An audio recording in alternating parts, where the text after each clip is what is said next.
Mathematically, they just couldn't write it down. One Neanderthal site in France shows tool styles suddenly changing 45,000 years ago, right when modern humans arrived. But the AI detected something surprising. Neanderthals weren't copying Sapiens tools. They were innovating in response, creating new designs that outperformed both traditional styles. Competition drove creativity, Chen notes. The presence of modern humans triggered a Neanderthal renaissance. They didn't just adapt, they innovated. The AI revolution shows our ancestors' minds were never primitive. They were brilliant engineers trapped in a world without metal, brilliant teachers without writing, brilliant thinkers without words to capture their thoughts. Their tools weren't just rocks, they were crystallized intelligence, fossilized thoughts, ancient minds reaching across 300,000 years to touch ours. And AI is finally letting us touch back. Madagascar 2,000 years ago. A child points at the forest edge, screaming, "The ground is moving." No, something on the ground is moving. Something impossible. A bird, tall as 3 men stacked, striding on legs like tree trunks. The elephant bird, 10 feet tall, 1,000 pounds. Earth's largest bird meeting Earth's newest predator, humans. Within 1,000 years they're gone.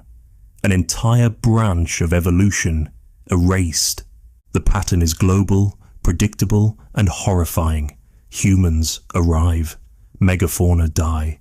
Every single time. It's the most consistent pattern in archaeology, admits Dr. Paul Martin, father of the overkill hypothesis.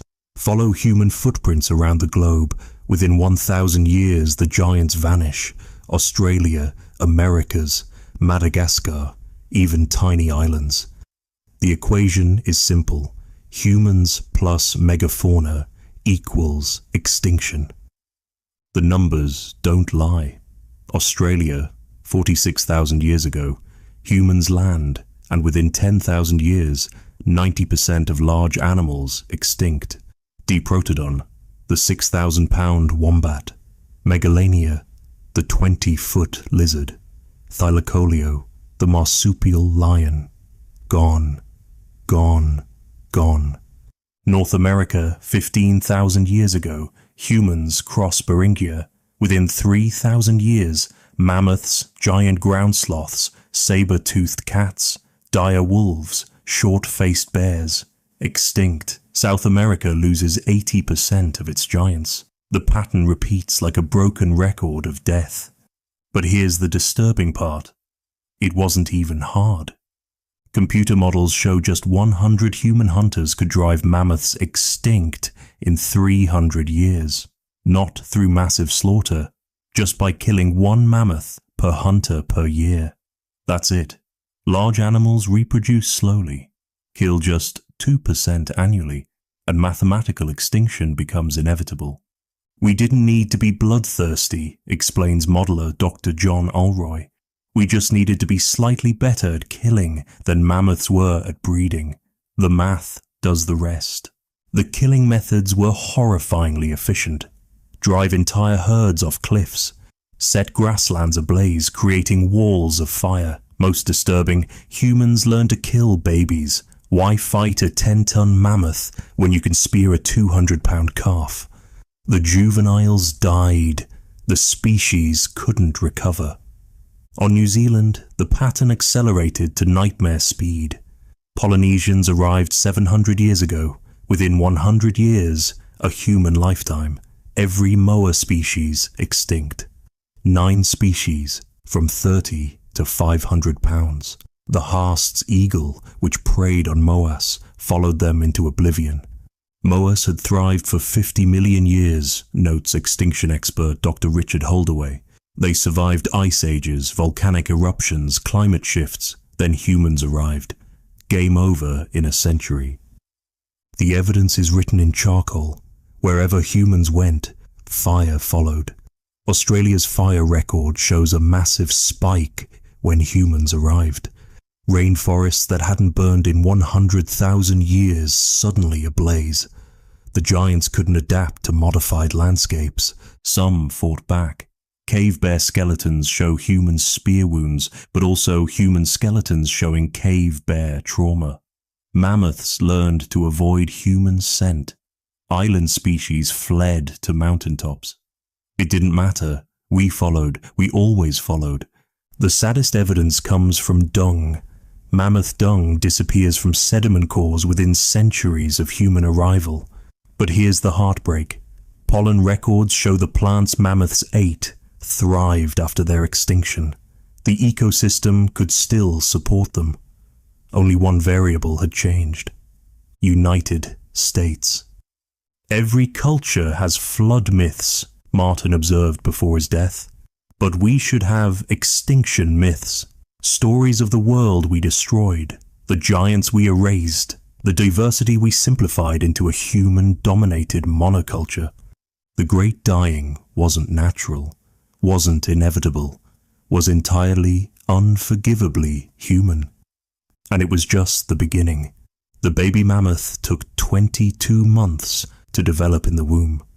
Nearly 2 years of pregnancy, draining the mother's calcium for tusks that would never fully grow.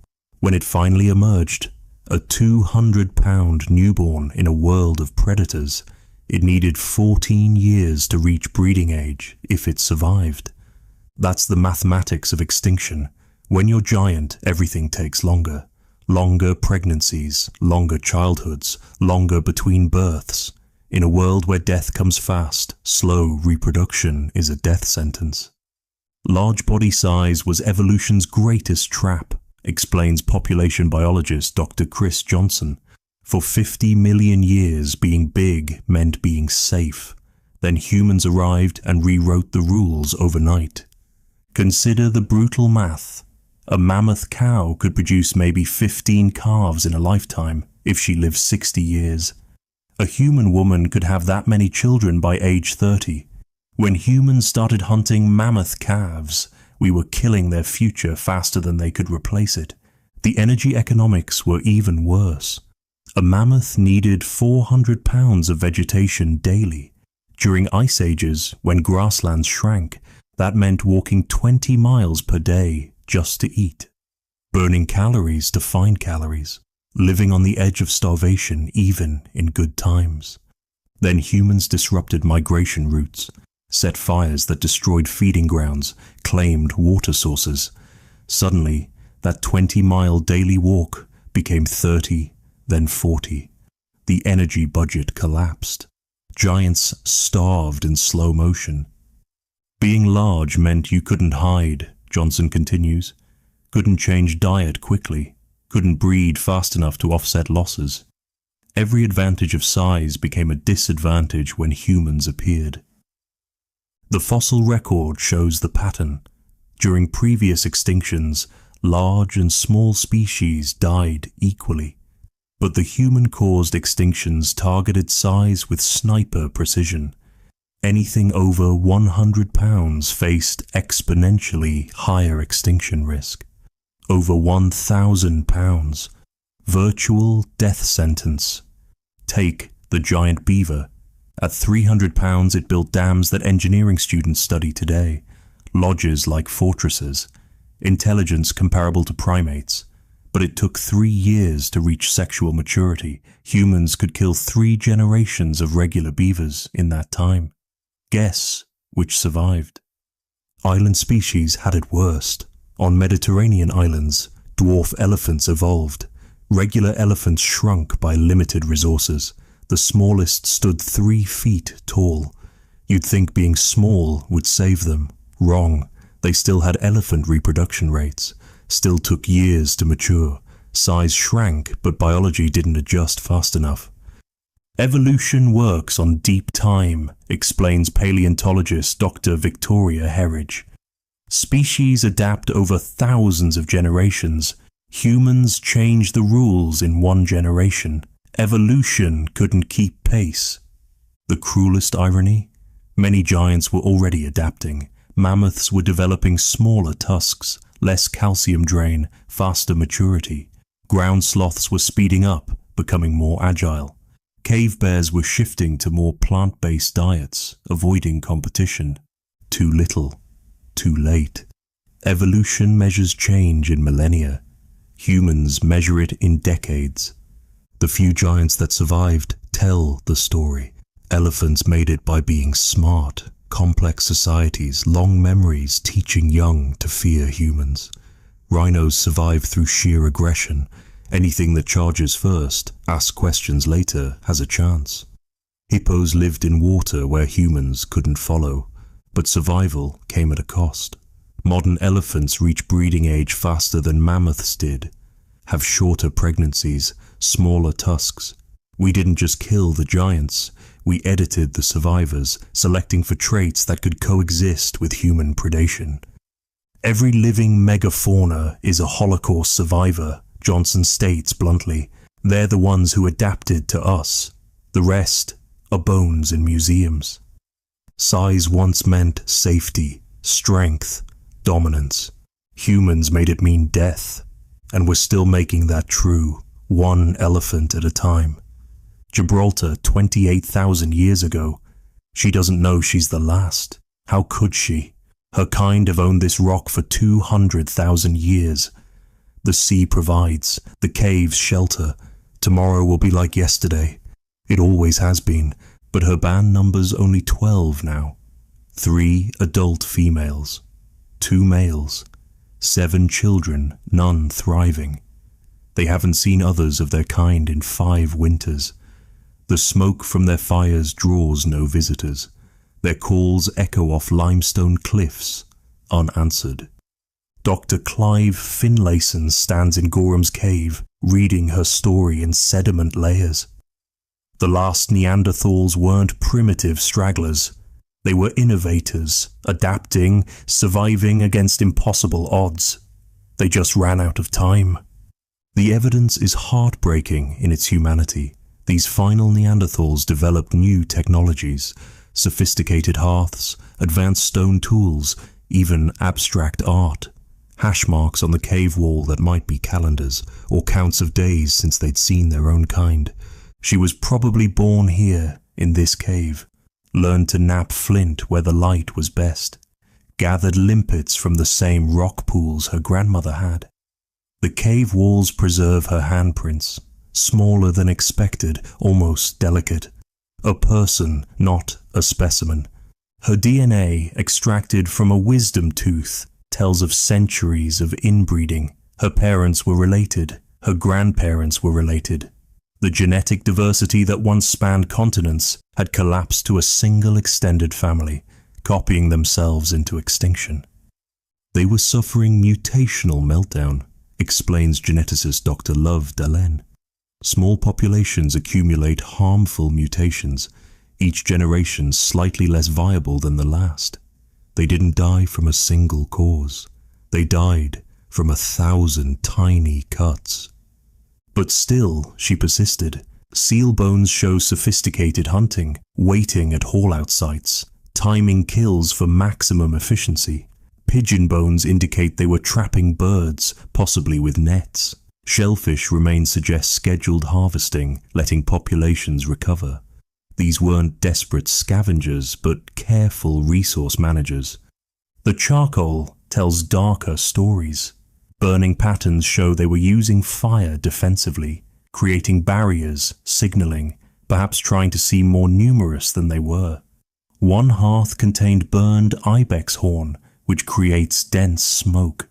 Smoke signals to no one. Modern humans had arrived in Spain 10,000 years earlier. The archaeological record shows careful avoidance. Neanderthals retreating to peripheries, claiming territories humans didn't want. Yet, Gibraltar was their last refuge, surrounded by sea on 3 sides. Nowhere left to retreat. Did she know about modern humans? Almost certainly. Did she understand they were different? The evidence suggests yes. Late Neanderthal sites show borrowed technologies, blade production techniques that appeared first in sapien sites. They were watching, learning, adapting. It wasn't enough. Her children would have been her greatest fear. each generation showing more signs of inbreeding, dental abnormalities, skeletal asymmetries, lower survival rates. She might have noticed other bands disappearing, might have wondered why her children were different from her childhood memories. The last layers show increasing desperation. Marine resources dominate. They'd exhausted terrestrial prey. Tool production becomes erratic. Maintaining quality control requires enough people to preserve knowledge. Hearths grow cold more often. The infrastructure of survival slowly failing. She might have lived completely alone for her final years. Finlayson reflects quietly. The last speaker of her language. The last keeper of 200,000 years of accumulated wisdom. Dying with stories no one would ever hear again. The final Neanderthal layers at Gorham's Cave date to 28,000 years ago. Then, nothing. Just sterile sand where a species ended. No violence, no drama, just absence where once there was presence. Modern humans use the cave 5,000 years later. Their layers full of art, beads, complex tools, conquerors who never met the conquered, inheritors of an empty continent. Somewhere in Gibraltar, she died looking at the same view tourists photograph today. The last eyes of her species watching Africa shimmer across the water. Knowing, perhaps, that something fundamental was ending. Not with a bang, with silence. The last word in a language that took 200,000 years to speak, and no one to hear it. Java, Indonesia, 117,000 years ago. The old one remembers when the forest was open, when you could see danger coming. Now vines strangle everything. The canopy blocks the sky. His kind were never meant for jungle shadows. They were creatures of open woodland, and the woodland is gone. He is Homo erectus. His species has walked the earth for 1.8 million years, 6 times longer than Homo sapiens has existed. They invented controlled fire, created the first standardized tools, walked out of Africa before anyone else, colonized half the planet, and now, on this tropical island, the greatest success story in human evolution is writing its final chapter. Homo erectus was the ultimate survivor, emphasizes paleoanthropologist Dr. Susan Anton. They weathered ice ages, volcanic winters, predators we can't imagine. For them to go extinct required something extraordinary. That something was climate change, but not the kind they'd survived before. Around 120,000 years ago, Java's environment shifted dramatically. Open woodlands transformed into dense rainforest. For a species adapted to long-distance walking and persistence hunting in open terrain, it was like dropping a dolphin in a desert. The final erectus fossils from Ngandong tell of desperate adaptation. Cranial capacity slightly increased, perhaps selection for intelligence in challenging times. Tooth wear showing dietary shifts to rainforest resources. But some changes came too slowly for evolution to fix. Their technology, revolutionary 500,000 years ago, had barely changed.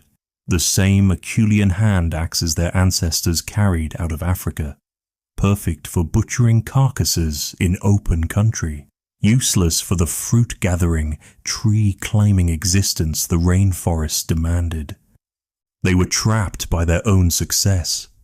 Anton explains, the same conservative culture that kept them stable for nearly 2 million years prevented rapid adaptation when their world transformed. Meanwhile, 2,000 miles away, their cousins were evolving. Homo sapiens had developed projectile weapons, art, and complex language. Denisovans had spread across Asia with flexible adaptations. Neanderthals dominated Europe with cold weather specializations. Erectus, the ancient ancestor, was being left behind by its own descendants. The Java populations show increasing isolation. No gene flow from mainland Asia, no cultural innovations arriving from elsewhere. The same tool types repeated endlessly like a broken record of stone. They were technological fossils before they became actual fossils. Did they encounter modern humans? The timing suggests it's possible. Sapiens were spreading through Southeast Asia around 120,000 years ago, but no archaeological sites show both species together. Perhaps Erectus retreated deeper into unsuitable rainforest. Perhaps contact was brief, violent, decisive. The saddest part is they almost made it, notes archaeologist Dr. Russell Siochong. If they'd survived another 50,000 years, they might have encountered humans willing to preserve them, study them, learn from them. They missed becoming living witnesses to human evolution by a geological eye blink. The last Erectus might not have known they were last. Isolated on Java, they couldn't see their continental cousins had vanished 400,000 years earlier. Couldn't know they were evolution's last experiment in that particular form of humanity. Their end wasn't dramatic, no asteroid, no plague, just a species perfectly adapted to a world that no longer existed, changing too slowly for a world transforming too fast. The rainforest that challenged them still grows over their bones, green shadows covering the last chapter of humanity's longest success story. 2 million years of survival. Then nothing. The greatest survivor in human history, defeated not by weakness, but by the inability to imagine being different. Evolution's cruelest lesson. Sometimes perfect adaptation becomes a perfect trap. Morocco, 300,000 years ago. At Jebel Irhoud, something unprecedented is happening. The humans living here look almost modern, flatter faces, rounder skulls, smaller teeth.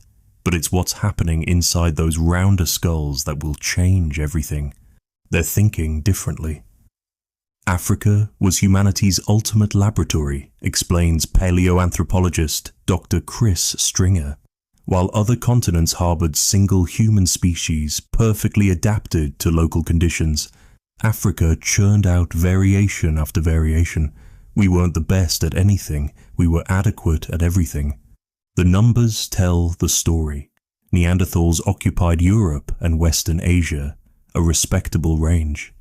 Denisovans spread across Eastern Asia. Erectus claimed Indonesia. But Homo sapiens in Africa faced environments from Sahara to rainforest, mountain to coast, forcing adaptations no other species needed. That environmental chaos created cognitive chaos. In the best possible way, African sapiens couldn't perfect one survival strategy because their environment wouldn't stop changing. Sahara grasslands became desert, forests became savanna, lakes appeared and vanished. Survival required mental flexibility that would have killed specialists. Neanderthals had bigger brains, Stringer notes, but they used them for processing immediate sensory data, incredible spatial memory, superhuman strength calculation. Sapiens evolved smaller, weirder brains focused on something else. Imagining things that didn't exist. The Jebel Irhoud tools reveal this cognitive revolution.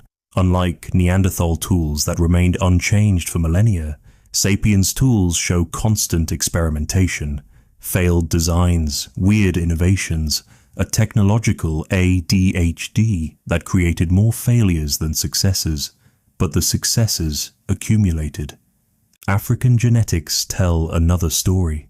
While Neanderthal populations stayed small and isolated, African sapiens maintained massive, interconnected populations.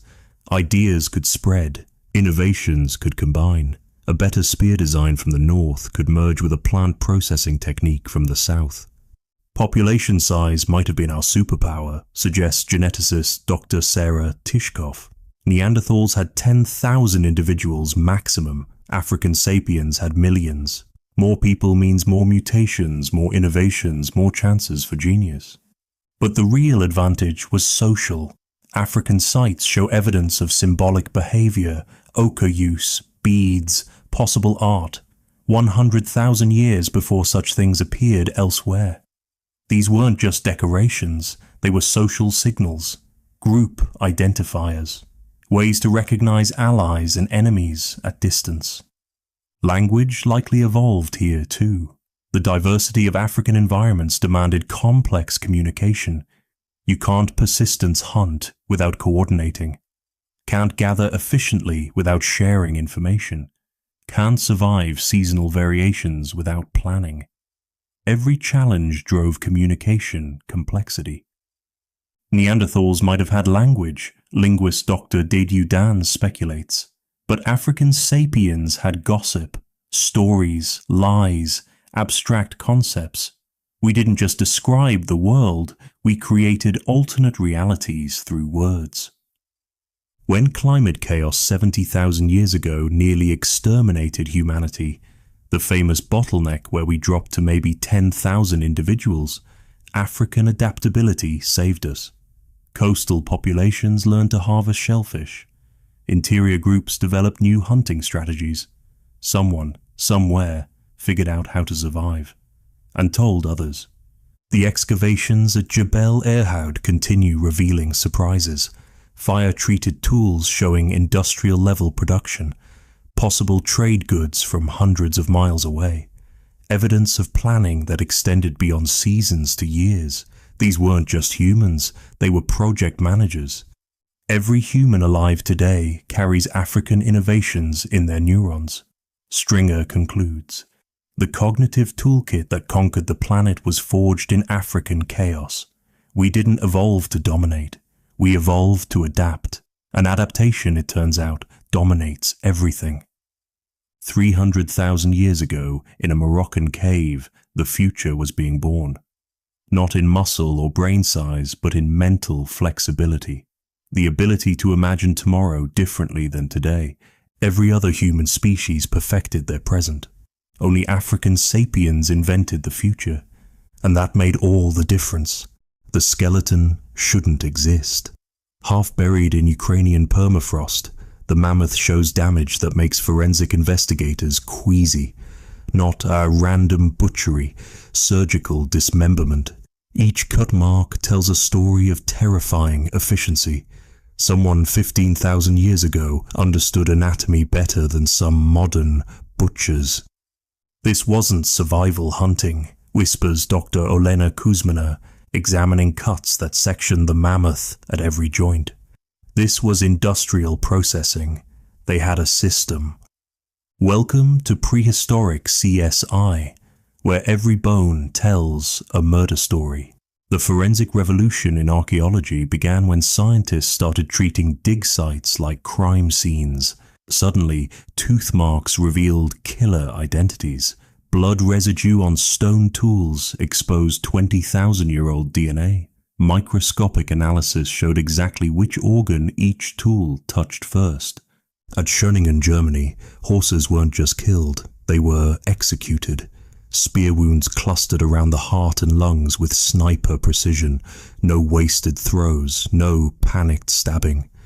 The hunters knew exactly where major arteries ran, where bones were thinnest, where death came fastest. These weren't desperate people throwing spears randomly, explains forensic archaeologist Dr. Sabine Gaudzinski-Windhäuser. They were anatomists. Every kill was a dissertation on efficient death. But the most disturbing discoveries come from human remains. A Neanderthal from Shanidar Cave shows healed wounds consistent with attempted murder. A spear thrust that missed vital organs by inches. Someone tried to kill him. He survived. They lived together afterward. The social dynamics boggle modern minds. Isotope analysis reveals ancient serial killers. At Grandolina, Spain, 800,000-year-old human bones show butchery marks identical to those on animals. Cannibalism, yes, but selective. Only young individuals, processed with the same efficiency as deer. Someone developed a taste for their own kind. We can track individual killers across sites, Kuzmina notes. Cutting styles are like signatures. One individual's knife marks appear on victims 50 miles apart. we're tracking prehistoric murder sprees. The killing tools tell their own stories. Microscopic edge damage reveals whether a blade cut hide, meat, bone, or human flesh. Each leaves distinct polish patterns. Some tools specialized in human processing. Purpose-built murder weapons in an age before metal. At Gough's Cave, England, the forensics turn stomach-churning. Human skulls crafted into drinking cups, not ritual objects. Used cups with wear patterns from regular use. The cut marks show practiced technique. Someone made these before, many times. Blood protein analysis provides the goriest details. Mammoth blood on spear points. Expected. Human blood on the same points. Disturbing. But mixed blood, human and mammoth, on single tools suggests scenarios archaeologists don't discuss at dinner parties. Every prehistoric site is a crime scene, Gaudzinski-Windheiser states. We're just very, very late to the investigation. The latest forensic techniques read violence like books. Bone stress patterns reveal whether victims saw death coming. Defensive wounds, panic breaks, the skeletal signature of terror. Some kills were ambushes, others were executions, a few were torture. Neanderthal site after Neanderthal site shows similar patterns as sapiens arrived. Not invasion evidence, something subtler. Stress markers in children's teeth, malnutrition in nursing mothers, cortisol signatures in bones suggesting chronic fear. They weren't killed quickly, they were terrorized slowly. The forensic evidence forces uncomfortable questions. Were our ancestors heroes or monsters? Survivors or murderers? The answer, written in blood and bone across 300,000 years, is simple. Yes, every skeleton in every museum is evidence. Every tool is a potential weapon. Every ancient human was both predator and prey, killer and victim, detective and criminal in prehistory's longest murder mystery. We're not investigating ancient history. We're investigating ancient crimes, and the statute of limitations never expires on genocide. The hyenas arrived first, as they always did. Drawn by the copper scent of blood, they circled the mammoth carcass, waiting for the hunters to finish. But these humans weren't leaving. They'd built fires around the kill, posted guards, turned the carcass into a fortress. The message was clear. This meat is ours. All of it, welcome to the Pleistocene economy, where calories were currency and violence was venture capital. Every carcass was a battlefield, explains Dr. Manuel Dominguez Rodrigo, who studies ancient competition. Humans didn't just fight animals. We fought everything that wanted what we had. The evidence is written in tooth marks, hyena bites overlapping human cut marks, saber-tooth punctures on human gnawed bones, bear claws scarring human tool marks, layer after layer of damage, each species trying to claim what others killed. Prehistoric crime scenes where everyone was guilty. At Olduvai Gorge, the competition fossilized in real time. A single elephant skeleton shows the sequence. Humans struck first, taking prime cuts. Lions moved in, crushing bones humans couldn't. Hyenas followed, scouring scraps. Vultures picked remnants. Each species had minutes, maybe hours, before the next competitor arrived. But humans changed the game. We didn't just compete, we monopolized. Fire was our first monopoly tool, Dominguez Rodrigo notes. Other predators feared it. We could hold a carcass indefinitely, extracting every calorie while competitors watched helplessly. The bone evidence shows escalating warfare. Early sites display sharing, different species feeding peacefully in sequence. Later sites show violence, hyena skulls crushed by human tools, wolf bones in defensive positions around human camps. We weren't just competing, we were eliminating competition. Cave sites tell the darker stories. Denisova Cave's layered occupation, Neanderthals, Denisovans, sapiens, cave bears, hyenas, show species constantly evicting each other. Prime real estate changed hands violently. The walls scarred with claw marks, tool marks, desperation marks.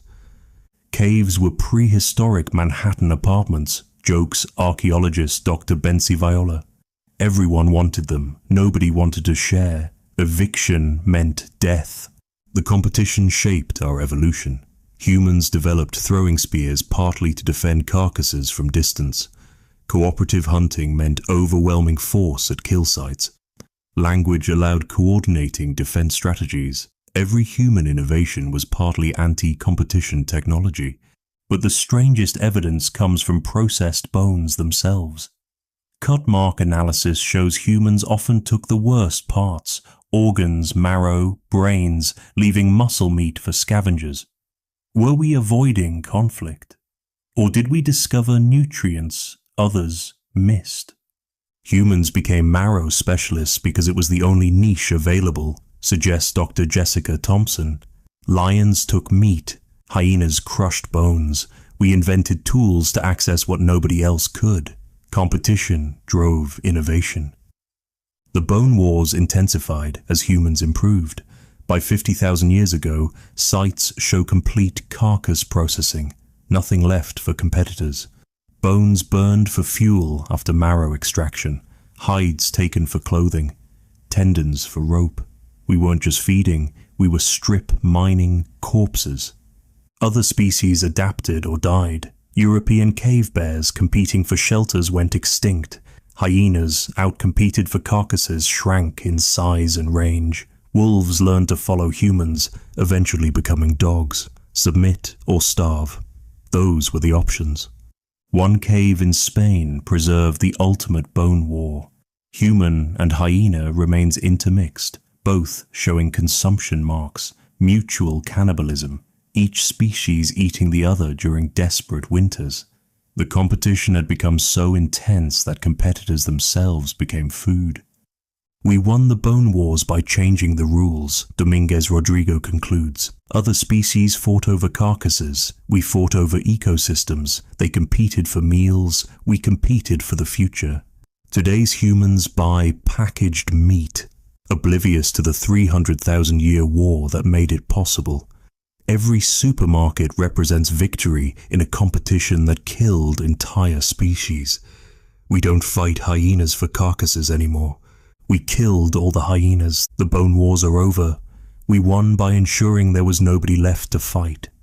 Monopoly achieved. The tiny handprints barely spanned 3 inches, perfectly preserved on Rouffignac Cave's ceiling, 13,000 years old. A toddler held aloft by adults, pressing paint-covered palms against stone. The same ritual modern parents perform with kindergarten art projects, except this kindergarten had cave bears for classmates and mammoths for playground equipment. Paleolithic childhood was simultaneously harder and more magical than anything we can imagine, reflects Dr. April Norwell, who studies prehistoric children. These kids played next to dire wolves and painted beside adults creating humanity's first masterpieces. The evidence of ancient childhood hides in surprising places. Miniature tools too small for adult hands. Botched flint knapping showing learning curves. Tooth marks on bone tools where teething babies gnawed. Every prehistoric site was also a nursery. At Sunghir, Russia, the 28,000-year-old burial breaks hearts across millennia. 2 children, aged 10 and 13, buried head to head, covered in 10,000 mammoth ivory beads, each requiring an hour to make. Someone spent 10,000 hours, over a year of continuous work, creating their burial goods. The love is palpable. These weren't disposable offspring, Nowell emphasizes. The investment in these burials shows children were treasured beyond measure. But childhood was brief. Tooth analysis shows weaning by age 3, earlier than modern hunter-gatherers. By 5, children contributed labor, tiny fingerprints on pottery, child-sized grinding stones, miniature spears that weren't toys but training tools. The dangers were unimaginable. A child's skull from Kafsa Cave shows healed cave bear claw marks. Somehow a toddler survived a cave bear attack. Someone fought off a 1,500-pound predator to save a child. The healing shows months of care afterward. Prehistoric pediatric intensive care. Every child who survived to adulthood was a miracle, notes bioarchaeologist Dr. Sian Halcrow. Infant mortality approached 50%, yet populations grew. The math only works if families had many children and invested everything in their survival. Cave art reveals playful childhoods despite dangers. At Rouffignac, children's finger flutings, designs traced in soft clay, intermingle with adult mammoth paintings, kids given space to create alongside masters. In Spain, tiny footprints dance through painted galleries, children literally walking through humanity's first art museums. The toys survive too, miniature animals carved from ivory, dolls with articulated limbs, bull roars that created whirring sounds. One German site yielded a 40,000-year-old puppet, a cave lion with movable jaw. Someone spent hours creating entertainment for children while real cave lions prowled outside. Education started early. Cut marks on bones show children practicing butchery on scraps. Failed tool attempts preserved rather than recycled, letting kids learn from mistakes. Some sites have children's areas with easier raw materials, practice pieces, patient teaching written in stone. Paleolithic children learned by doing, explains Noel. No classrooms, no separation from adult life. They watched births, deaths, hunts, ceremonies, full immersion in humanity. But the most touching evidence comes from disabled children, a boy with severe hydrocephalus living to age 5 despite a condition that would challenge modern medicine. A girl with spina bifida, carried everywhere, fed carefully, loved completely. These weren't societies that discarded the weak. They fought for every child. Nutritional analysis shows children got the best food. During famines, adult bones show deficiency diseases, while children's bones remain healthy. Parents starved so children could eat. The biological imperative transcending species, continents, millennia. One haunting detail: children's graves often contain more goods than adults, as if parents couldn't bear sending them to the afterlife unprepared. Tiny shoes for journeys never taken, miniature tools for work never done, food for growth that would never come. We think of Paleolithic life as brutal, Halcrow reflects, but imagine loving a child while saber-toothed cats stalked your camp. Imagine teaching them to nap flint while knowing half wouldn't survive. That takes courage we can't fathom. The small handprints in caves weren't random. They're always at child height, arranged carefully, often outlined with paint blown by adults. These weren't just marks. They were monuments to survival, declarations that this child, against all odds, made it this far. Each tiny handprint screams across time, I was here.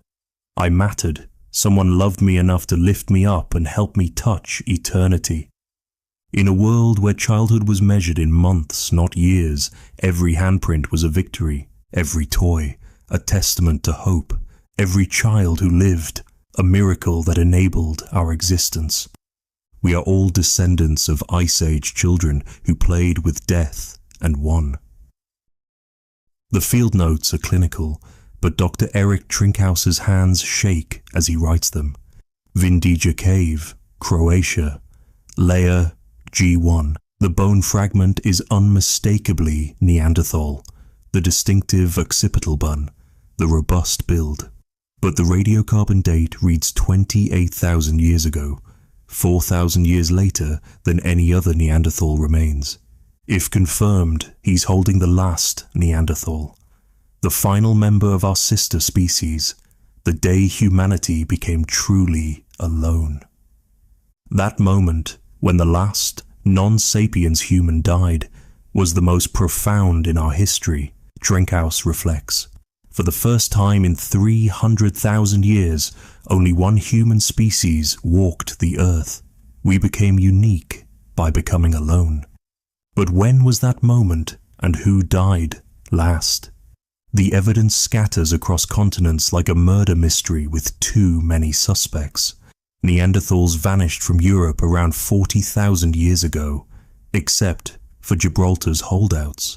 Denisovans disappeared from the Asian record 30,000 years ago, except maybe Papua, where genetic ghosts suggest later survival.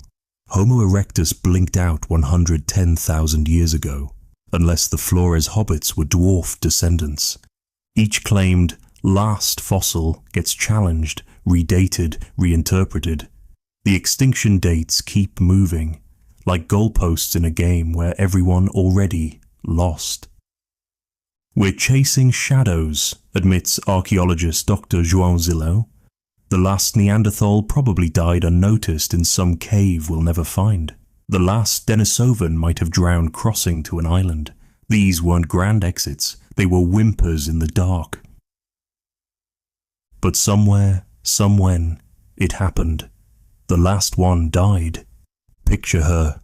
Genetics suggest the last Neanderthal was likely female, based on population dynamics, living in Gibraltar's caves, her band shrinking yearly, no responses to her calls across valleys, no smoke from other camps, just her and perhaps a few relatives, genetically identical after centuries of inbreeding. Did she know she was last? Could she conceptualize species extinction? Or did she simply wonder where everyone went? Why babies came rarely and died often? Why the world felt empty despite abundant game? Loneliness might have killed them before biology did, suggests psychologist Dr. Thomas Wynne. Humans need community. Below certain population thresholds, despair might be as lethal as disease. The archaeological record hints at desperate final attempts. Late Neanderthal sites show technological innovation, suddenly experimenting after millennia of stasis, learning blade production from sapiens, creating jewelry, painting caves. Were they trying to become us, or just trying to survive? The last Denisovan remains even more mysterious. No bones after 30,000 years ago, but genetic evidence suggests later persistence. Melanesian DNA contains Denisovan variants that seem too fresh for ancient admixture. Did they survive on islands until historical times? Are we missing recent fossils or misreading genetic clocks? The last Denisovan might have met modern humans who could write, speculates geneticist Dr. Murray Cox. Imagine being the last of your kind in a world developing civilization. The loneliness would be crushing. Homo floresiensis lasted longest, surviving until 50,000 years ago on Flores. Their final sites show increasing desperation. Tool miniaturization pushed to limits, dietary breadth expanding to anything edible. The last hobbit might have been barely 3 feet tall, further dwarfed by nutritional stress, watching new giants arrive on boats they couldn't build. But the cruelest last might be the Palauans. Controversial remains from Palau suggest a dwarf human population surviving until 3,000 years ago. If true, they outlasted all other human species by 25,000 years. The last non-sapiens humans dying when Egypt had pyramids, when writing existed, when they could have told their story. We'll never know the last words spoken in Neanderthal. Wynne notes sadly. The last Denisovan dream, the last erectus memory, entire ways of being human vanished without witness. Except one witness remained: United States. We carry their genes like guilt. Neanderthal DNA helping us fight disease. Denisovan genes letting us breathe mountain air. We're living memorials to the species we replaced. Every human is a graveyard of extinct possibilities. The day we became alone, we became something new. The only human, the only voice, the only choice. No longer one option among many, but the definition of humanity itself. That last death created modern human psychology, Trinkhaus believes, knowing we're alone in the universe, no cousins, no alternatives, no backup plan, just us, forever asking if we're human enough. Somewhere the last one died, unnamed, unmourned by history, unaware they were ending 2 million years of human diversity. They died, and we became myth-makers with no one to check our stories. They died, and we became the only species that knows it's alone. They died, and we inherited a planet suddenly too large for one kind of human, too small for the guilt of being the only survivors. The day we became alone, we became responsible for defining what human means. We're still trying to figure that out. The morning started like any other at Murray Springs, Arizona, 13,000 years ago. The mammoth family gathered at their favorite watering hole, babies playing in shallows while matriarchs scanned for danger. They didn't scan high enough. On the ridge above, 17 humans waited. Each carried an atlatl, a spear thrower that tripled throwing force. Each spear tipped with a Clovis point, fluted for deeper penetration, sharp enough to shave with. They'd waited 3 days for wind direction to favor them. Now physics, patience, and prehistoric engineering would meet flesh. In 12 minutes, it was over. 8 mammoths down. 40 tons of meat. Enough to feed the band for months. Welcome to the Clovis culture, the most devastatingly efficient hunters in human history. Clovis points were the nuclear weapons of the Pleistocene, states archaeologist Dr. Gary Haynes. Nothing that sophisticated had ever existed. It was like bringing assault rifles to a world of slingshots. The killing efficiency was mathematical. Clovis sites from Florida to Washington show identical patterns. Entire herds ambushed at water sources. Multiple kills, systematic butchering, industrial-scale processing. These weren't subsistence hunters. They were ecological engineers redesigning continents. Murray Springs preserves the evidence in sickening detail. Clovis points still embedded in mammoth vertebrae. Cut marks showing coordinated butchering, one team per animal, specialized tools for specific tasks. The bones stacked afterward, sorted by type. Organization that would impress modern factories. They killed more than they could eat, Haynes notes grimly. Some sites show partially butchered carcasses, abandoned with meat on bones. When you can kill 8 mammoths before lunch, conservation becomes abstract. The timing is damning. Clovis culture appears 13,500 years ago. Within 1,000 years, mammoths extinct, mastodons extinct, giant ground sloths extinct, saber-toothed cats extinct, short-faced bears extinct, dire wolves extinct. The American megafauna, which survived 100,000 years of climate chaos, vanished in a geological eye blink. But Clovis hunters were artists as well as killers. Their points represent the pinnacle of stone tool technology. Symmetrical, balanced, beautiful. Some made from exotic stones carried hundreds of miles, too perfect for mere function. These were statements, brands, declarations of technical superiority. The kill sites tell stories of sophisticated strategy. At Blackwater Draw, New Mexico, mammoths were driven into arroyos, natural traps. At Kimswick, Missouri, mastodons were ambushed in spring when pregnant females moved slowly. At Dent, Colorado, juvenile mammoths were targeted. Easier kills, tenderer meat. They understood population dynamics, Fiedel emphasizes. Kill the juveniles, the species can't recover. They were managing herds, managing them to extinction. The human remains are scarce but telling. Anzick 1, the only known Clovis burial, was a toddler covered in red ochre, surrounded by 100 stone tools and 15,000 years of guilt. The tools unused, pristine, crafted just for burial, as if trying to arm a child for an afterlife where mammoths still lived. Isotope analysis of the child's bones shows a diet of mammoth, bison, and elk, mostly mammoth. These people specialized in giants, perfected killing giants, depended on giants, then killed all the giants. Clovis culture vanished with the megafauna, Haynes observes. They were too specialized. When mammoths died, Clovis died. The perfect hunters, destroyed by their own perfection. The environmental impact was catastrophic. Mammoths were ecosystem engineers, maintaining grasslands. Without them, forests expanded. Fire regimes changed. Entire biomes transformed. The Clovis hunters didn't just kill animals, they killed landscapes. One Clovis site in Michigan preserved something haunting. A mammoth killed, butchered, then the meat cache marked with the skull placed upright, tusks pointing skyward. A monument? A grave marker? Or primitive awareness that something irreplaceable was disappearing?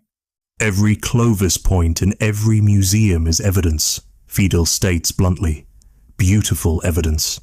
Damning evidence. Proof that humans can craft perfection and use it to destroy worlds. 13,000 years later, we study Clovis points with awe and horror, marveling at their beauty while knowing what they did. Each fluted point a small genocide, each kill site a crime scene, each extinct species a verdict on human ingenuity. The killing fields of America weren't battlegrounds between humans. They were execution grounds where our species demonstrated that with enough intelligence, organization, and technology, we could murder the future. And we did.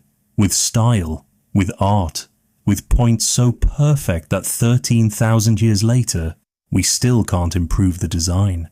We just improved on the killing. Clovis walked so we could run, straight into the Anthropocene. The tusk entered through his stomach and exited near his spine. The Clovis hunter had gotten too confident, too close. Now he hung suspended 3 feet off the ground, impaled on ivory that had grown for 40 years just for this moment. The mammoth matriarch held him there, letting him understand his mistake before she flung his body 30 feet into his companions. Waco Mammoth Site, Texas, 13,000 years ago, where giants reminded humans that prey could become predator in a heartbeat. We romanticize prehistoric hunting as humans always winning, says Dr. Don Wyckoff, studying trauma patterns on human remains. The bones tell a different story. For every mammoth that died, humans paid in blood. The evidence is written in shattered skeletons, crushed rib cages with mammoth footprint impressions, skulls showing blunt force trauma consistent with trunk strikes. One skeleton from South Dakota preserved with a Clovis point in hand, and mammoth hair still clutched in the other. He died fighting. Mammoths weren't passive victims. Adult bulls stood 13 feet tall, weighed 12 tons, and could run 25 miles per hour. Their trunks, containing 40,000 muscles, could snap trees or spines with equal ease. When threatened, they formed defensive circles that would make Roman legions jealous. A mammoth trunk could generate 2,000 pounds of striking force, explains biomechanist Dr. Kathleen Hunt. That's like being hit by a small car. If they grabbed you, those trunk fingers could rip limbs off. But the real killers were matriarchs. Older females who'd survived 50 winters, watched predators kill calves, learned every hunting trick. They had memories spanning decades and grudges lasting longer. Some Clovis sites show evidence of mammoth ambushes, where the hunted became hunters. At Colby, Wyoming, the excavation revealed a massacre in reverse. Human bones scattered among mammoth remains, showing perimortem breaks, shattered while fresh. The humans had wounded a matriarch. She survived, healed, and based on bone weathering, returned months later with her herd to destroy the human camp. Elephants today track down poachers years after attacks, notes Dr. Joyce Poole, elephant behavior expert. Mammoths had bigger brains. Why wouldn't they seek revenge? The defensive weapons were devastating. Beyond tusks and trunks, mammoths could rear up and bring their full weight down, creating impact forces that liquefied anything beneath. Their feet, padded with fat, could feel vibrations through ground. Humans might think they were sneaking. Mammoths felt every footstep. Ground sloths fought differently, but just as lethally. Those massive claws weren't just for stripping bark. They were switchblades attached to 4,000-pound bodies. One Texas site preserved a human skeleton with parallel gouges on the skull, spaced perfectly for megatherium claws. The bone shows no healing. Death was instant. Ground sloths looked slow until threatened, explains paleontologist Dr. Greg MacDonald. Then they could pivot on their tail and swing those claws faster than humans could dodge, like being hit by 4 cavalry sabers simultaneously. Saber-toothed cats turned tables too. At Rancho La Brea, human bones in tar pits show Smilodon tooth punctures. The cats learned humans came to scavenge trapped animals, so they waited. The hunters became bait for smarter hunters. Cave bears left the most terrifying evidence. In European caves, human skeletons wedged into crevices barely large enough for children. They'd fled something massive in the dark, squeezing into spaces that became tombs. Claw marks on cave walls 15 feet up show what chased them. Some scratches overlay human handprints as if marking territory conquered. Every extinct megafauna killed humans before they died out. Wyckoff states, "The killing wasn't one-sided, it was war. We just had better recruitment rates." The psychological impact shaped human culture. Native American stories describe mammoths that remembered faces and came in the night for revenge. Siberian legends tell of mammoth spirits haunting those who killed wastefully. These weren't fantasies, they were survivor memories. One Clovis site in Arizona preserved something chilling, a child skeleton showing healed mammoth tusk trauma. Someone survived being gored as a youth, lived to adulthood carrying scars. How many nights did they wake screaming, remembering the trunk lifting them, the tusk entering their body, the trumpeting that meant death? PTSD isn't modern, observes psychologist Dr. Mark Beckhoff. Imagine the trauma of watching mammoths dismember your family. The nightmares, the fear every time you heard trumpeting. We conquered giants but paid insanity. The last mammoths might have killed the most humans, desperate, cornered on islands, genetically compromised but still massive. Wrangel Island Russians tell of devil elephants that killed anyone approaching their shrinking territory. The stories persisted into historical times, thousands of years after mammoths supposedly vanished. We won because we bred faster, not because we fought better, Hunt concludes. For every human a mammoth killed, we made 3 more. For every mammoth we killed, they needed 20 years to replace. Mathematics, not courage, gave us victory. The mammoth's revenge was making us remember. Every human culture that encountered them carries trauma stories. We dream of being crushed, pursued, lifted by invisible trunks. Genetic memory of when we were prey as much as predator. They lost. But they made sure we'd never forget the price of winning. Every elephant in every zoo is their revenge, reminders that we killed something magnificent and can never bring it back. The matriarchs remembered our faces. We remember their ghosts. The morning temperature was 59 degrees Fahrenheit in what would become London. By sunset 3 days later, it was 23 degrees Fahrenheit. The younger Dryas had arrived like a frozen sledgehammer, ending 2,000 years of warming in less than a human lifetime.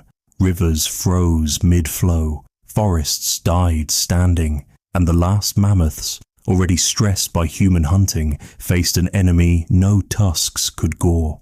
12,900 years ago, Earth's climate performed its cruelest magic trick, making spring disappear for 1,300 years. Imagine every winter lasting decades, describes climatologist Dr. Wallace Brooker. Spring never coming, temperatures dropping so fast you could watch forests die. That's what megafauna faced. That's what finished them. The evidence comes from Greenland ice cores, reading like nature's suicide note. Temperatures plummeted 15 degrees Fahrenheit in possibly a single decade. Snowfall doubled, growing seasons vanished. The pleasant post-glacial world that had allowed both humans and megafauna to thrive ended overnight in geological terms. Lake Agassiz, a meltwater reservoir larger than all modern Great Lakes combined, had catastrophically drained into the Atlantic. The freshwater cap shut down ocean circulation like pulling a planet's plug. Heat transport stopped. Ice returned with vengeance. For mammoths, it was apocalyptic. Their food, grasses, herbs, Arctic willows, vanished under permanent snow. Pregnant females, already struggling with human predation, faced starvation during critical gestation periods. Calves born into endless winter had no chance. Mammoths could handle cold, explains Dr. Love Dalen, mammoth genetics expert. But they needed food. The younger Dryas created biological deserts. White, frozen, lifeless deserts. The climate data shows murderous precision. Not gradual cooling, but violent oscillations. Brief warm spells giving hope, then crushing returns to deep freeze. Plants would start growing. Animals would begin breeding, then winter would return midsummer. The uncertainty killed more than cold alone. Ground sloths, adapted to temperate browsing, died where they stood. Frozen specimens from Chile show full stomachs. They had food when temperatures crashed. They simply couldn't metabolize fast enough to maintain body heat. Imagine dying of cold while eating, your body shutting down bite by bite. Large animals need climate stability, notes paleoecologist Dr. Jacqueline Gill.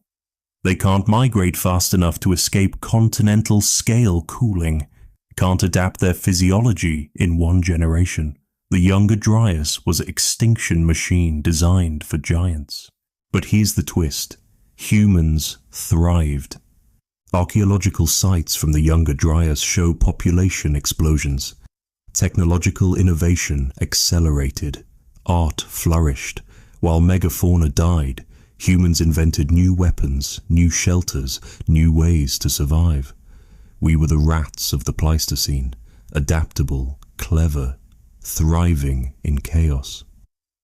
Humans had already survived the last glacial maximum, Broca notes. We had the toolkit for ice ages. Megafauna had adapted to mild conditions. When cold returned, we were ready. They were dead. The evidence from Murray Springs is heartbreaking. Mammoth trackways leading to waterholes that froze solid. Whole herds dying of thirst beside ice they couldn't break. Their tusks evolved for stripping bark and fighting, useless against frozen water. Evolution's tools failing against climate's new rules. Clovis culture collapsed with their prey. Sites abandoned mid-occupation, unfinished points left at quarries. The master hunters suddenly had nothing to hunt.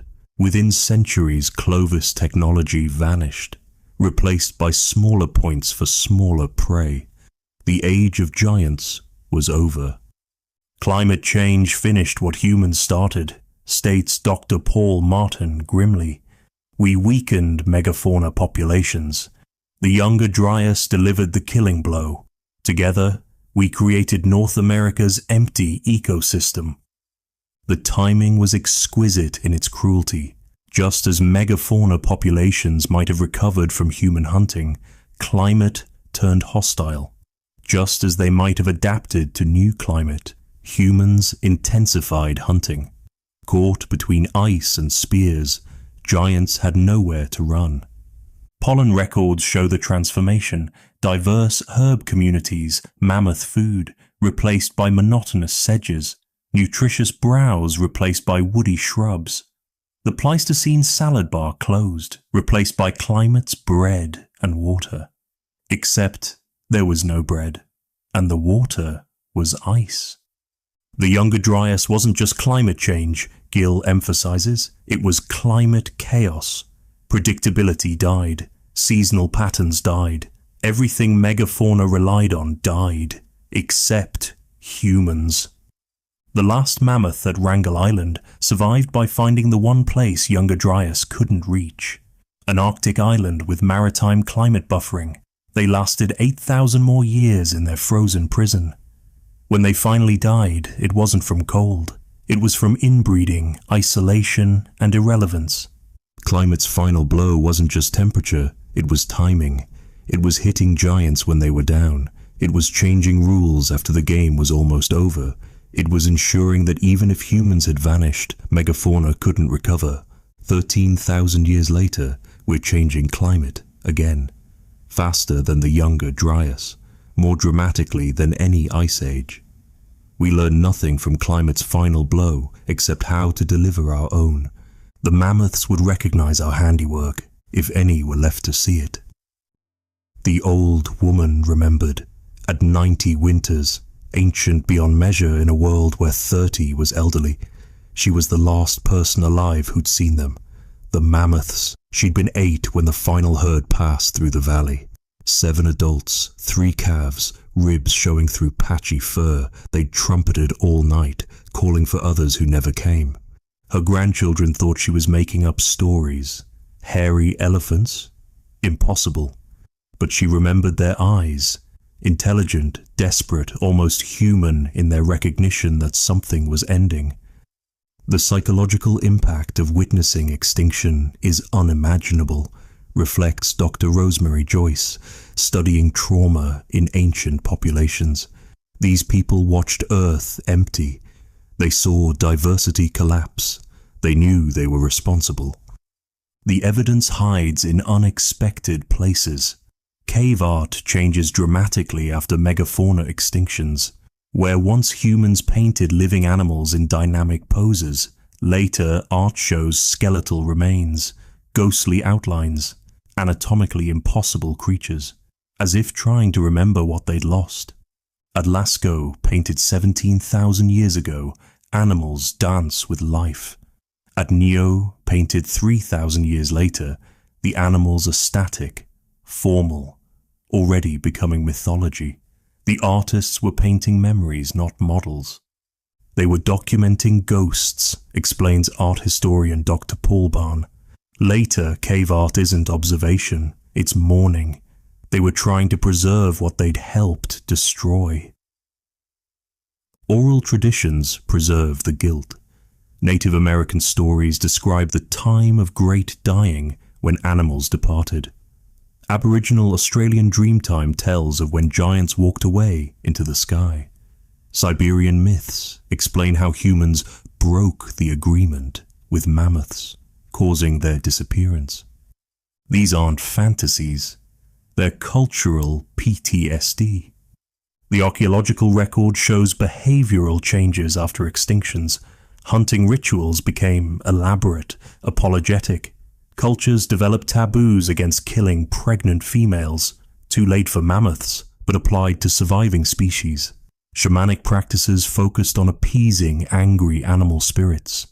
Every human culture that experienced megafauna extinction developed guilt rituals, notes anthropologist Dr. Shepard Kresh. Offerings to extinct species, prayers to empty landscapes. They knew something profound had broken. Physical evidence supports psychological trauma. Stress markers in human bones increase after megafauna extinctions. Dental hypoplasias, lines in teeth indicating childhood stress, spike in post-extinction populations. People were literally worried sick about what they'd done. One burial from Kazakhstan, dated just after mammoth extinction, contained an elderly man buried with mammoth ivory carved into impossible shapes, as if trying to resurrect through art what was lost in life. He'd hoarded ivory for decades after the last mammoth died, buried with more wealth than his tribe could afford to lose. Imagine being the last person who remembered elephants. Joyce says quietly, knowing your grandchildren would never see them, knowing you helped cause their absence. The guilt would be crushing. The practical impacts were severe. Ecosystems designed around megafauna collapsed. Fruit trees evolved to be dispersed by giant sloths produced tons of rotting fruit. Grasslands maintained by mammoth grazing became impenetrable forests. Humans had to learn entirely new survival strategies. But the spiritual impact was worse. Every culture had built mythology around megafauna. Gods appeared as cave bears.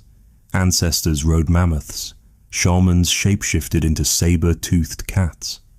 When the animals vanished, religions fractured. How do you worship what you've killed? Post-extinction religions focus on abstract spirits rather than animal embodiments, observes religious historian Dr. Elizabeth Roberts.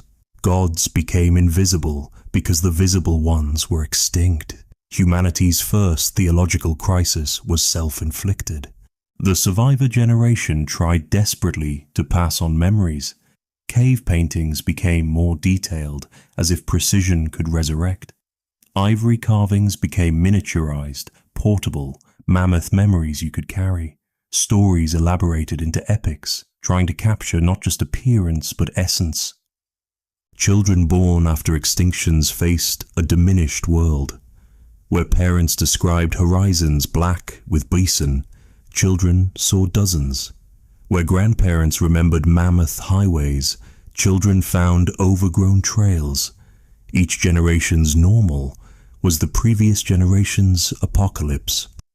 Shifting baseline syndrome started with megafauna extinction, Craig explains. Each generation accepts a more degraded world as natural. The forgetting is how we cope with unbearable loss. Some couldn't cope. Archaeological evidence suggests certain bands abandoned hunting entirely after extinctions, becoming pure gatherers. Others developed elaborate hunting taboos, only killing on certain days, after certain rituals, in certain numbers, trying to prevent repeating catastrophe. The last mammoth hunters became priests of absence. Their descendants inherited rituals for animals they'd never seen. Dancing mammoth dances with no mammoths, singing saber-tooth songs to empty forests, maintaining traditions for ghosts. We're still processing that guilt, Joyce concludes. Every environmental movement, every conservation effort, every rewilding project is trying to atone for those first extinctions. We're still the species that killed the giants, still trying to make amends.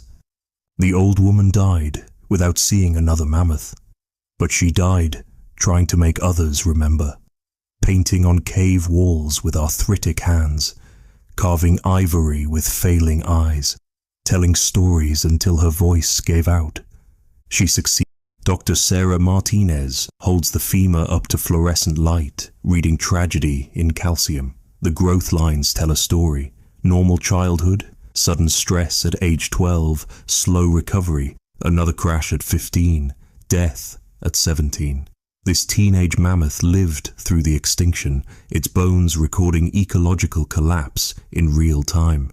Every fossil is a data drive, Martinez explains. DNA tells ancestry, isotopes reveal diet. Growth lines record trauma. These bones remember everything. They're witnesses that can't lie. The revolution in paleontological forensics has turned dusty bones into detailed diaries. Mass spectrometry reads molecular memories. CT scans reveal internal architecture. Protein sequencing extracts information from fossils too degraded for DNA. We're CSIing creatures dead 50,000 years. What the bones remember is terrifying. Mammoth tusks, growing continuously like tree rings, record individual lives in isotopic detail.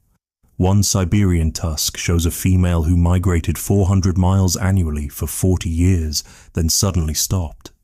The isotopes shift. She was eating different plants, drinking different water, trapped in a shrinking habitat, unable to follow ancient roots.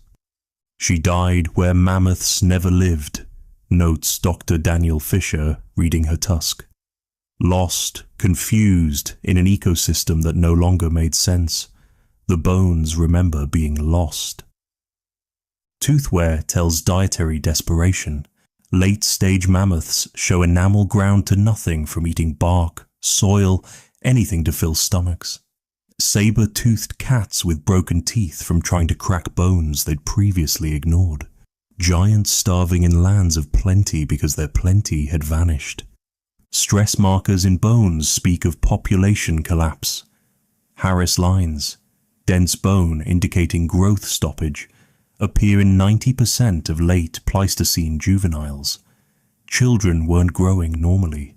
Pregnancies were failing. The bones remember childhoods of starvation. We see societal breakdown in skeleton structure, Martinez reveals. Injuries that should have healed didn't. No one was caring for the wounded. Juveniles dying from minor trauma, no adults protecting them. Social species dying from loneliness. Cave bear bones tell of climate refugees. Isotopes show individuals from Mediterranean populations suddenly appearing in Poland, from France in Russia, desperate migrations following food and warmth that no longer existed. The bones remember fleeing. But most haunting are the hybridization attempts. Late-stage DNA shows species interbreeding that never mixed before. Mammoth genes in straight, tusked elephants, cave bear markers in brown bears, desperate attempts to survive through genetic moonshots. They were trying to evolve their way out of extinction, explains geneticist Dr. Beth Shapiro. The bones remember innovation, it just came too late. Microscopic analysis reveals individual suffering. Osteoarthritis in young animals from overtravel, dental abscesses from poor nutrition, healed fractures that shouldn't have happened, weak bones from calcium deficiency, each skeleton a medical chart of decline. The extinction sites themselves remember. At hot springs in South Dakota, mammoth footprints spiral inward but never out. They entered seeking water, got trapped in mud, died in piles. The sediment preserved their final hours, struggle marks, trunk impressions where they tried pulling companions free, smaller prints showing juveniles dying last on top of adult corpses. Those aren't just death sites, Martinez says quietly. They're panic preserved in stone. The bones remember fear. Protein sequences extracted from degraded fossils reveal immune system collapse. Late-stage megafauna show stress proteins, inflammation markers, evidence of fighting multiple infections. Climate change and human pressure didn't just kill directly. They weakened immune responses. The bones remember plague. Even reproduction failed. Late mammoth pregnancies show developmental abnormalities, miscarriage evidence in pelvic bones, stillbirths preserved in permafrost. Species weren't just dying, they were failing to be born. The bones remember empty wombs. The pattern repeats globally. Australian megafauna bones show identical stress patterns to American ones. Different species, different continents, same signatures of societal collapse. The bones remember that extinction is universal in its cruelty. Every museum display is a medical record, Shapiro states. We're not just showing what they looked like, we're displaying how they suffered. Each skeleton is evidence of ecological murder. But bones also remember resilience. healed injuries that should have been fatal, survival through volcanic winters, adaptation to impossible climates. For every story of death, bones tell 10 of survival, until they couldn't. Modern bones are beginning to show similar patterns: stress markers in elephant tusks, reproductive failure in rhinos, immune dysfunction in large mammals. Today's bones are recording tomorrow's extinctions. The past bones scream warnings, Martinez concludes. They remember how giants die, slowly, painfully, predictably. They remember so we don't have to repeat, but we are. And future bones will remember us as killers, just like past bones remember our ancestors. In museum basements, millions of bones wait patiently, holding memories, recording truth, witnessing across deep time. They remember everything. We just have to learn their language before our bones become memories too. The question is, what will our bones remember? Wrangel Island, Arctic Ocean. 1650 BCE. The pyramid builders of Egypt had been dead for 1,000 years. The Shang dynasty ruled China. Bronze Age humans wrote poetry, waged wars, contemplated philosophy. And on this frozen island, the very last mammoth took its final breath. She was small, 6 feet tall, a dwarf compared to her ancestors. Inbred, isolated, genetically broken. But she was still a mammoth, the last mammoth. When her heart stopped, a lineage stretching back 5 million years ended. Earth's transformation was complete. That moment, that exact moment when the last mammoth died, marked the end of the Pleistocene and the beginning of the human world, states Dr. Love Dalen, who sequenced her genome. Every giant was gone. Only their killers remained. The genes tell her story. Her ancestors arrived on Wrangel 10,000 years ago as sea levels rose, trapping them. The founding population, perhaps 8 individuals. For 6,000 years they persisted through genetic bottlenecks that would kill most species. Brother-sister matings, mother-son pairings, each generation more inbred than the last. By the end, Wrangel mammoths had lost 20% of their smell receptors. They couldn't properly detect predators or food. Their coats grew strange, translucent hairs that provided no insulation. Males produced malformed sperm. Females rarely conceived. They were genetically zombies, walking but already dead. She probably couldn't smell the flowers that grew around her, Dalen notes sadly. Couldn't feel temperature properly, may have been partially deaf. Evolution in reverse, unmaking a species gene by gene. But she persisted, every morning, searching for the sparse Arctic willows, every evening returning to the same weathered trails her great-great-great-grandmother had walked. Trumpeting calls no one answered, the last voice of the megafauna age echoing off empty ice. Did she know she was alone?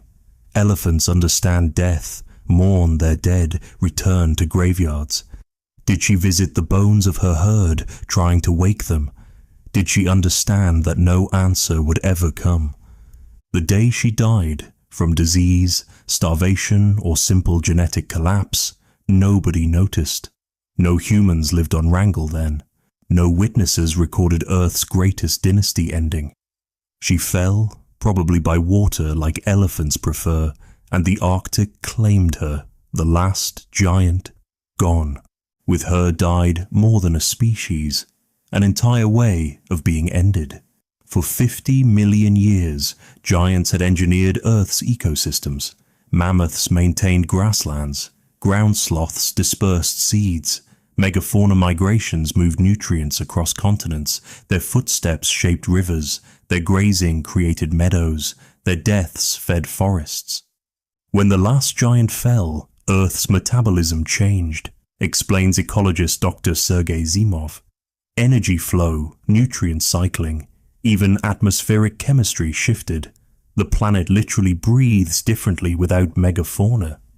The numbers are staggering. The Pleistocene lost 178 species of megafauna, combined biomass, 100 million tons of flesh, gone. Enough meat to feed every human alive today for a decade, vanished into bones and regret. But the transformation went deeper. With giants gone, humans faced no terrestrial equal, no predator to fear, no competitor to respect. We went from participants in nature to its sole editors. The psychological shift was seismic, from one species among many to the only species that mattered. The last mammoth's death created the Anthropocene, states philosopher Dr. Tom Van Doren. Not industrialization, not agriculture.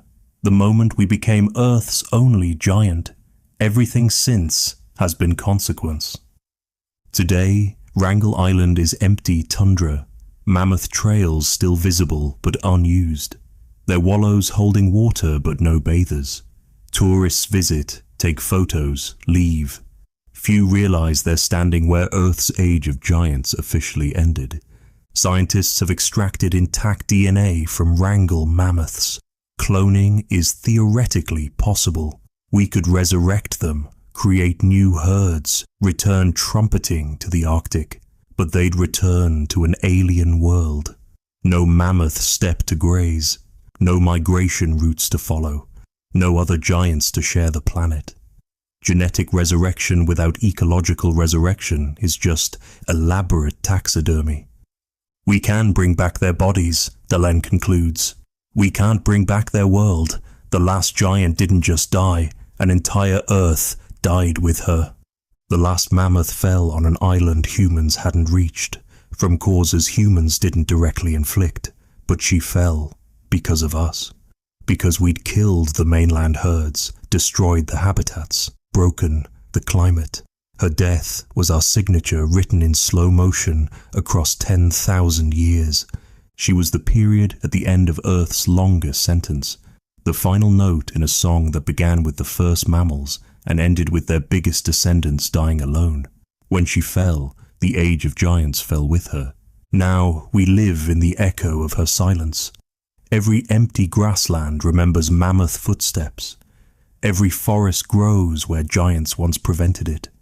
Every human child born into a world without wonder, without wildness, without watching mountains of flesh move across horizons.